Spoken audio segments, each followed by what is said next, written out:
Hai hai hai, apa kabar kamu? Kamu dan kamu yang ada di sana dan di sini. Kembali lagi bersama aku di Nalar Talks. Tentu saja bersama aku, Musda, yang akan menemani selama beberapa menit ke depan untuk membahas mengenai inspiration and strategy, approaching competition and scientific with confidence. So stay tuned and don't forget to follow our social media channel at UKM Penalaran ITS, and let's go to the topic. Oke, untuk membahas topik kali ini aku nggak sendirian aja nih. Aku bakal ditemenin sama narasumber yang keren banget dan tentunya nggak kalah keren dari narasumber yang lainnya, yaitu Mas George. Halo Mas George. Halo, Oke, bisa langsung perkenalan aja nih. oke, halo semua, kenalin, aku George, aku dari Teknik Kimia Angkatan 2023, dan saat ini di UKM Penalaran ITS, aku sebagai staf di BSO Pandawa.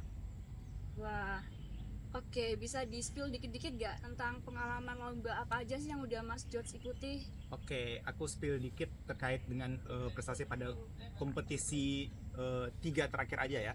Jadi yang pertama itu ada pada juara satu dalam isometric essay competition, kemudian yang kedua adalah juara satu dalam kompetisi gagasan kreatif SDGs, lalu ada juga juara dua pada lomba internasional Sister Chat. Wah, keren banget ya Sobat Nalar. Kalian penasaran gak sih gimana caranya Mas George ini bisa seberprestasi itu? Oke, kita langsung ke pertanyaan pertama aja ya Mas George. Menurut Mas George sendiri, gimana sih caranya untuk kita meningkatkan kepercayaan diri kita dalam mengikuti kompetisi ilmiah? Oke, berbicara soal kepercayaan diri ya. Jadi memasuki tahun kedua ini sebenarnya aku juga masih belajar terkait dengan kepercayaan diri sendiri. Namun ada sedikit tips dan trik yang bisa aku bagikan untuk sobat nalar. Yang pertama itu cobalah untuk menggali potensi yang ada dalam diri sobat nalar sekalian. Jadi dari potensi yang ada dalam diri sobat nalar sekalian itu bisa kalian kembangkan lagi sehingga menjadi pembeda dengan orang lain. Nah, karena ada pembeda antara diri kalian dengan orang lain, maka kalian bisa mengunggulkan perbedaan itu untuk menjadi suatu kepercayaan diri dari diri kalian sendiri. Namun mengunggulkan bukan berarti menyombongkan, namun mengunggulkan di sini adalah untuk bermanfaat khususnya dalam bidang kompetisi. Nah, misalkan aku memiliki kelebihan dalam suka merangkum suatu jurnal. Nah, karena kalian suka merangkum suatu jurnal, maka kalian dapat kembangkan ke tingkat selanjutnya, yaitu misalkan mengikuti kompetisi ilmiah untuk membuat esai. Nah, karena di esai itu membutuhkan keterampilan seperti untuk mereview jurnal, maka itu akan sangat beruntung untuk kalian untuk mengikuti suatu kompetisi. Nah, karena kalian udah memiliki kemampuan tersebut, maka kalian pasti otomatis akan percaya diri, bah, aku udah punya kemampuan ini, maka kalau aku mengikuti kompetisi esai, maka aku pasti bisa untuk sampai pada babak akhirnya, misalkan gitu. Nah, kemudian yang kedua adalah aku berbicara tentang jam terbang. Nah, sebenarnya jam terbang itu memang gak ada bohongnya, karena jam terbang sendiri itu semakin lama kita mengikuti suatu kompetisi, semakin banyak kompetisi yang kita ikuti, maka evaluasi pada diri kita juga itu semakin banyak, sehingga makin lama kelamaan kepercayaan diri itu akan otomatis meningkat dalam diri kita sendiri. Wah, itu tadi tips yang keren banget ya Sobat Nalar dari Mas George ini. Dan yang bisa aku rangkum itu, untuk meningkatkan kepercayaan diri kita, kita bisa menggali potensi dalam diri terlebih dahulu. Setelah itu jam terbangnya juga harus ditingkatkan. Betul Mas George? Oke, pertanyaan selanjutnya. Menurut Mas George sendiri, gimana sih caranya supaya kita itu tetap tenang dan fokus selama masa persiapan dan juga selama masa presentasi dalam lomba karya ilmiah? Dan juga gimana sih caranya untuk memilih topik yang relevan dengan kompetisi yang kita ikuti? Oke, berbicara tentang persiapan dan presentasi ya. Kalau dari aku ya, itu untuk persiapan dan untuk menyiapkan presentasi itu seharusnya berasal dari dalam diri kita sendiri, karena presentasi itu pada umumnya itu merupakan tahap akhir dari suatu kompetisi karya tulis. Nah, kalian harus sadar bahwa jika kalian sudah berada pada titik di mana kalian harus mempersiapkan bahwa presentasi, maka kalian harus mengoptimalkan peluang tersebut untuk mencapai hasil yang maksimal. Karena ketika kalian sudah mencapai dalam suatu babak final, yaitu presentasi, itu merupakan kalian adalah salah satu yang terbaik dari seluruh peserta yang mengikuti kompetisi tersebut. Jadi saran dari aku, kalian boleh untuk mempersiapkan presentasi itu sebaik-baik mungkin, baik dari segi materi ataupun penyampaian. Karena pada tahap presentasi ini itu biasanya ada dua, ada open presentation, ada closed presentation. Nah, gongnya itu kalau babak final itu diadakan secara open presentation, di mana kalian bisa melihat finalist slide untuk presentasi. Ketika kalian melihat finalist slide untuk presentasi, pasti ada rasa minder dari dalam diri kalian jika kalian tidak mempersiapkan atau kurang persiapan terhadap presentasi itu. Jadi saran dari aku, persiapkan baik dari segi materi maupun dari cara penyampaian sehingga lebih interaktif dengan juri maupun peserta yang akan menonton presentasi kalian, sehingga apabila kalian melihat finalist lain tampil yang telah emang prepare, kalian harus percaya bahwa persiapan yang kalian lalui atau kalian telah persiapan itu lebih baik dari finalis lainnya. Nah, terkait topik ya. Oke, untuk terkait topik yang relevan itu biasanya aku ada dua cara. Yang pertama dari ide ke lingkungan, yang kedua adalah dari lingkungan ke ide, kebalikannya. Namun biasanya aku dari lingkungan ke ide. Nah, lingkungan ke ide ini maksudnya apa? Jadi maksudnya adalah kita melihat permasalahan di sekitar kita, lingkungan kita itu ada apa, masalahnya ada apa. Kemudian dari masalah itu kita cari solusinya. Contohnya, misalkan di suatu daerah itu belum merata untuk pasokan energi listriknya. Dan di sisi lain di daerah itu juga terdapat suatu tanaman atau tumbuhan yang dapat kita manfaatkan menjadi suatu pasokan sumber energi listrik alternatif. Nah, kata lain biomasa.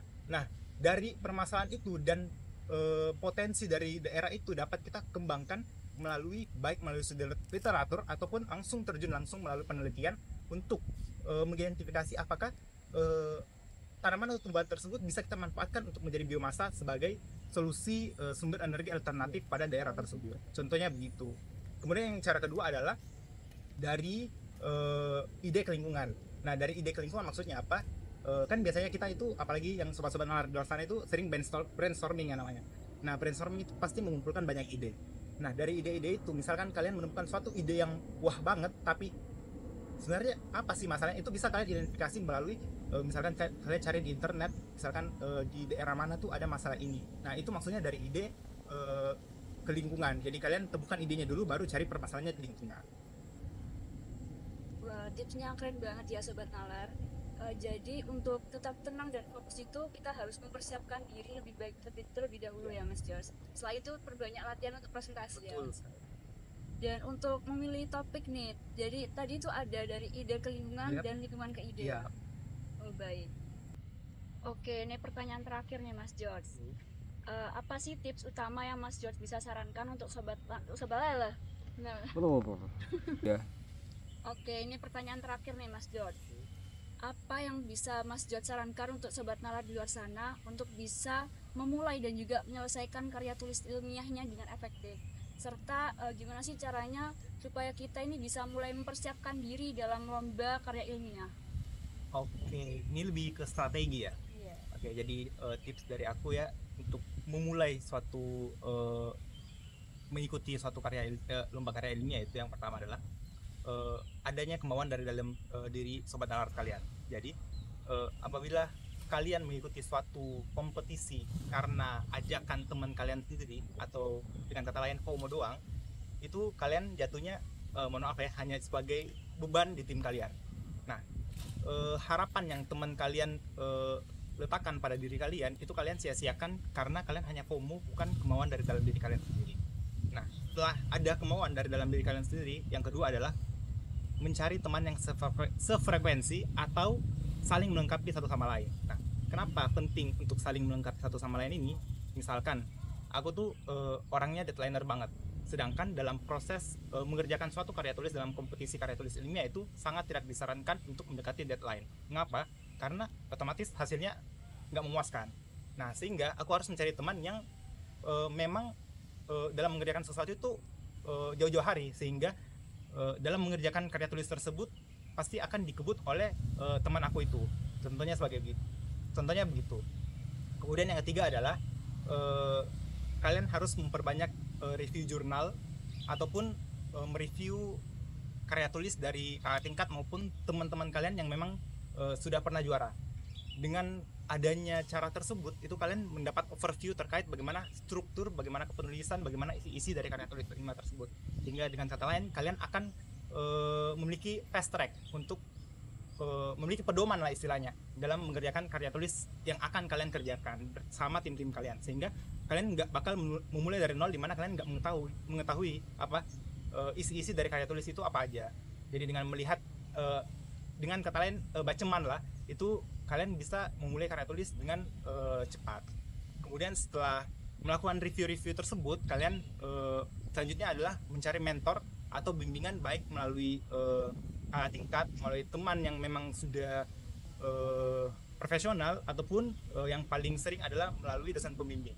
Nah, kenapa perlu mencari mentor atau bimbingan? Itu karena untuk sebagai bahan evaluasi. Apakah karya tulis yang kalian buat itu sudah layak di mata orang lain, tidak hanya sekedar layak di mata kalian sendiri.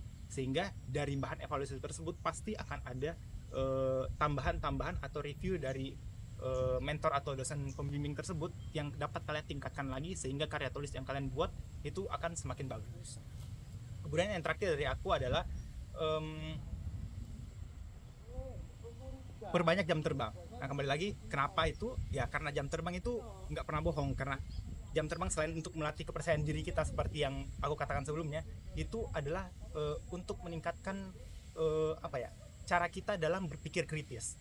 Karena dalam menulis karya tulis ilmiah itu pasti ada menang dan kalah. Jadi setiap kekalahan itu merupakan suatu pengalaman yang sangat berharga sebagai bahan evaluasi kalian terkait karya tulis yang kalian buat. Jadi pada kompetisi selanjutnya, persiapan atau evaluasi dari kompetisi sebelumnya itu dapat kalian permantap lagi, sehingga pada kompetisi yang akan datang kalian sudah mempunyai persiapan yang lebih matang dan percaya diri bahwa akan menang. Wah, keren banget ya Sobat Nalar tips yang diberikan oleh Mas Jos ini. Mungkin untuk Sobat Nalar di luar sana bisa mengikuti tips dari Mas Jos ini supaya bisa menjadi mahasiswa yang berprestasi selanjutnya. Wah, itu tadi pembahasan yang insightful banget dari Mas Jos terkait lomba dan juga karya tulis ilmiah. Terima kasih kepada Mas Jos karena udah memberikan tipsnya terkait lomba dan juga karya tulis ilmiah. Baik, karena sesi Nalar Talks kali ini sudah berakhir dan kita harus berpisah, tapi jangan sedih karena kita akan kembali lagi dengan pembahasan-pembahasan yang lebih menarik lagi tentunya. Semoga Nalar Talk kali ini bisa memberikan insight bagi Sobat Nalar di luar sana. Baiklah, saya Musda pamit undur diri dan sampai jumpa di episode Nalar Talks berikutnya. Dadah, salam penalaran, salam kritis.